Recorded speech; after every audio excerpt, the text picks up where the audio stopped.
வணக்கம் மக்களே, எல்லாரும் எப்படி இருக்கீங்க? இந்த சேனல் ஆரம்பிச்சதுலேருந்து என் பேர் மட்டும் தான் உங்களுக்கு தெரிஞ்சிருக்கும். நான் அப்பப்போ தான் வருவேன். ஸோ பேக் எண்டில் தான் அம்மாவுக்கு ஃபுல்லாக சப்போர்ட் பண்ணுவேன். அம்மா தான் இந்த சேனலில் வந்து ஃபுட் வீடியோஸ்லாம் போட்டுட்டு இருப்பாங்க. அம்மாவுக்கு கொஞ்சம் ஹெல்த் இஷ்யூஸ் இருக்குது. ஸோ லெக் பெயினாக இருக்கிறதுனால டாக்டர் கொஞ்சம் ரெஸ்ட்டில் இருக்க சொல்லியிருக்காங்க. ஸோ அதனால நான் இந்த சேனலில் வந்து ஃபுட் வீடியோஸ்லாம் போடலான்னு இருக்கேன்.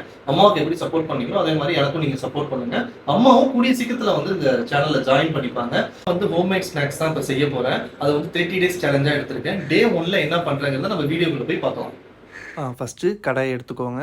நம்ம கடாய் தான் எடுத்துக்கணும்னு அவசியம் இல்லை. அடி கனமான இருக்கிற எந்த பாத்திரம் வேணாலும் எடுத்துக்கலாம். ஃபஸ்ட்டு அதில் வந்து 2 டீஸ்பூன் நெய் போட்டுக்கோங்க. நெய் எதுக்குன்னா, அது நெய் வந்து பொதுவாகவே நம்ம ஒரு குட் ஃபேட்டுன்னு சொல்லுவாங்க. ஸோ எண்ணெயும் யூஸ் பண்ணலாம், பட் ஹெல்த்தியாக இருக்கணுங்கிறதுக்காக 2 டீஸ்பூன் நான் நெய் யூஸ் பண்ணுறேன். அது வந்து தேவைக்கு ஏற்ற மாதிரி நீங்கள் எப்படி யூஸ் பண்ணுறீங்களோ அதுக்கு தகுந்த மாதிரி, நீங்கள் நிறையா செய்கிற மாதிரி இருந்துச்சுன்னா இன்னும் கொஞ்சம் கூட நீங்கள் நெய் ஆட் பண்ணிக்கலாம். அதுக்கப்புறம் வந்து ஹீட் பண்ணதுக்கப்புறம் 10 முந்திரியும் 10 பாதாமும் நான் சேர்த்துருக்கேன். இதை வந்து நல்லா ஃப்ரை பண்ணிக்கோங்க. இது ரெண்டுமே வந்து லோ ஃப்ளேம்லேயே பண்ணுங்க. ஏன்னா அதுக்கு ஹை ஃப்ளேமுக்கு கொண்டு போனீங்கன்னா நெய்யெல்லாம் வந்து எவாப்ரேட் ஆகிடும். ஸோ லோ ஃப்ளேம்லேயே கோல்டன் கலர் வர வரைக்கும் நல்லா ஃப்ரை பண்ணிக்கோங்க. அதோட சேர்த்து நம்ம வந்து 2 டீஸ்பூன் வந்து ட்ரை கோகனட் ஆட் பண்ணுறோம். ட்ரை கோகனட் வந்து 2 டீஸ்பூன் ஆட் பண்ணுறேன். அது வந்து நல்லா அதோட இந்த முந்திரியும் பாதாமும் சேர்த்து அதோட ஃப்ரை பண்ணிக்கோங்க.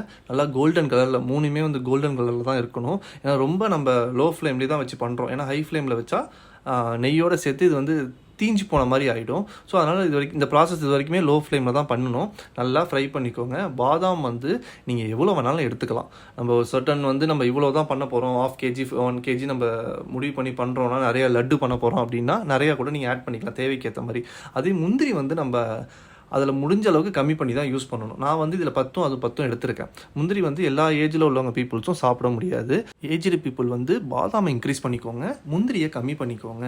அடுத்து வந்து 2 டீஸ்பூன் வந்து ஓட்ஸ் ஆட் பண்ணியிருக்கேன். ஓட்ஸ் வந்து எல்லா ஏஜ் பீப்புளுமே சாப்பிட்லாம். அது வந்து ஹை ப்ரோட்டீன் அதில் இருக்குது.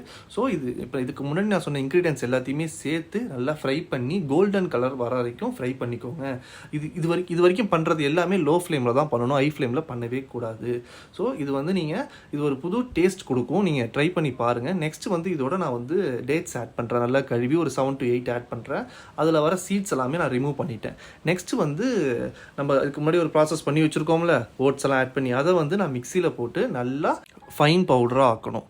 ஸோ இதை வந்து நான் பெரிய ஜாரில் எடுத்திருக்கேன். வீட்டில் ஆல்ரெடி சின்ன ஜாரில் வந்து மிளகு பவுட்ரு யூஸ் பண்ணிட்டாங்க. அது வந்து அதை யூஸ் பண்ணால் நமக்கு அந்த ஸ்வீட்டே கெடுத்துரும் அது. ஸோ அதனால் நான் பெரிய ஜார் எடுத்திருக்கேன். பாருங்கள் இது நம்ம எவ்வளோ ஃபைன் பவுடராக வந்திருக்குன்னு.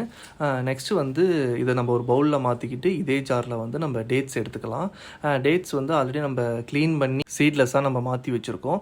நீங்கள் வந்து சீட்லெஸ் டேட்ஸ் கூட யூஸ் பண்ணிக்கலாம். எதுக்கு நம்ம முன்னாடியே க்ளீன் பண்ணோன்னா, மிக்சரில் தண்ணி ஊற்றக்கூடாது.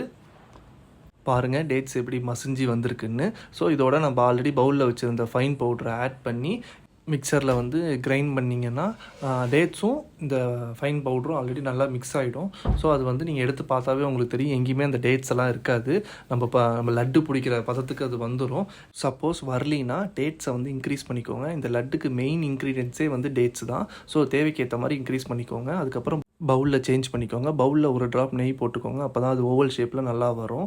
எனக்கு வந்து நல்லாவே வந்துருந்துச்சு. நான் ஒரு 5 to 6 லட்டு செஞ்சுருந்தேன்.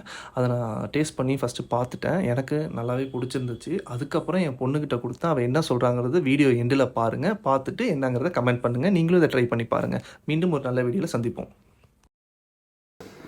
அடி நான் ஸ்நாக்ஸ் லட்டு எப்படி இருக்கு?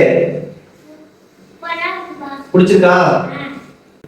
லைக் பண்ணுங்க, ஷேர் பண்ணுங்க, சப்ஸ்கிரைப் பண்ணுங்க, பெல் ஐகானை கிளிக் பண்ணுங்க.